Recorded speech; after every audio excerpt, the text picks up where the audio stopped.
घरेलू इलाज चैनल और वظائफ में खुश आमदीद तमाम दोस्तों को। आज घरेलू इलाज में आपको एक इलाज वظائफ अर्ज़ किया जाएगा, सर के बाल झड़ने का वजीफ़ा। तो वظائफ शुरू करने से पहले ये है कि जिसने मेरा चैनल सब्सक्राइब नहीं किया वो सब्सक्राइब कर लो और बेल का बटन भी दबा ले, ताकि आपको अच्छी अच्छी वीडियो मिलती रहें, अच्छे अच्छे इलाज और वظائफ मिलते रहें।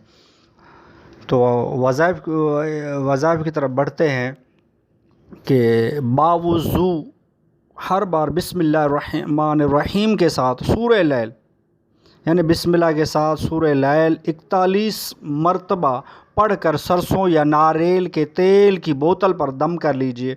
रोज़ाना सोते वक्त सर पर इस तेल की मालिश कीजिए। कुछ दिन मालिश करने से इंशाअल्लाह सर के बाल झड़ना बंद हो जाएंगे, और दाढ़ी के बाल झड़ते हों तो उसके लिए भी ये अमल मुफीद है। ज़रूरतन इस बोतल में दूसरा तेल शामिल कर लिया करें। तो इस इलाज जिसके बाल झड़ते हों तो ये इलाज इस्तेमाल करें, इंशाअल्लाह बहुत मुफीद पाएंगे। ये बहुत ही प्यारा वظائफ है, आप इसको करके देखें, इंशाअल्लाह आपके बाल झड़ना बंद हो जाएंगे। और जिसने वीडियो अच्छी लगी हो तो इसको लाइक भी कीजिए, और जिसने मेरा चैनल सब्सक्राइब नहीं किया तो वो चैनल सब्सक्राइब कर ले।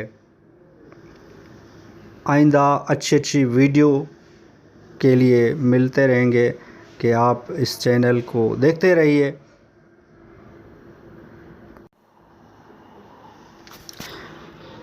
गंजपन दूर करने का एक और भी अमल अर्ज़ करता हूँ कि ज़ैतून के तेल में शहद 1 चम्मच और पिसी हुई दालचीनी आधा चम्मच मिलाकर गंज पर लगाकर कुछ अरसा मुसलसल इस्तेमाल करने से इंशाअल्लाह नए बाल निकलना शुरू हो जाएंगे। ये भी इलाज कीजिए, आपको बहुत मुफीद होगा, बहुत फ़ायदा होगा। और घरेलू इलाज में बहुत ही अच्छे अच्छे इलाज बताए जाते हैं। आप इस चैनल को सब्सक्राइब करें और लाइक भी कीजिए।